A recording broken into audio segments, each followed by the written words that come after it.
Both engines. Flight. This is the sharp end of emergency medical care. Yeah, very good. Doctors and paramedics on board this air ambulance helping the most seriously ill. There's the ambulance there. A woman has fallen in the countryside in freezing conditions. Left alone without immediate help, she'd only get worse. Out in these conditions, if we leave them out here for too long, they can get exposure. So it's just a matter of dealing with them quickly and efficiently. This is one of several air ambulance services across England. They are rarely quiet. It's an early start prepping the aircraft as we start the first of 3 shifts. You're bringing an added level of care to people who are most in need. I often get a sense of trepidation when we're flying to a job because you don't know what you're going to find. And within minutes, the alarm sounds. We have Sierra Papa. A road traffic accident, one of their most common trauma incidents. Some of the pictures we filmed are too distressing to show. Joe? Paramedic Jen was there. I can remember incidents, and there'll be something about most incidents that you can remember, whether it's the injury pattern, the circumstances behind it, but I don't remember any of the faces of the patients. I think that's my way of coping with the more serious incidents. And everything they do is funded by charity.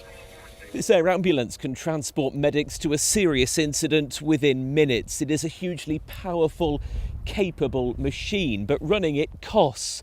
And one thing it can't do is magic money out of thin air. The charity spends £1.2 million each year on aircraft running costs alone.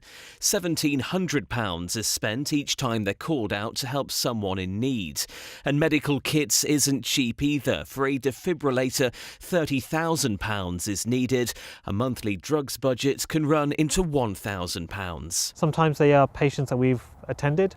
Sometimes it's their family, friends, or just people who are just aware of the air ambulance, and they go out and do some incredible things to keep us flying, to be honest with you. We wouldn't be here if it wasn't for the charitable donations. But along with advanced medical care, these highly trained pilots play a vital role too, landing aircraft in the tightest of spaces or on uneven ground.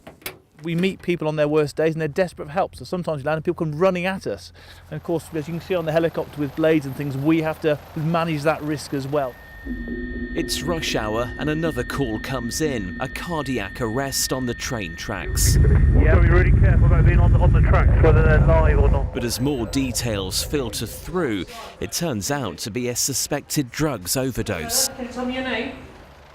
Over the course of 3 days, ITV News witnessed advanced medical care in difficult circumstances, flying life-saving drugs, equipment and expert knowledge to a scene. And why?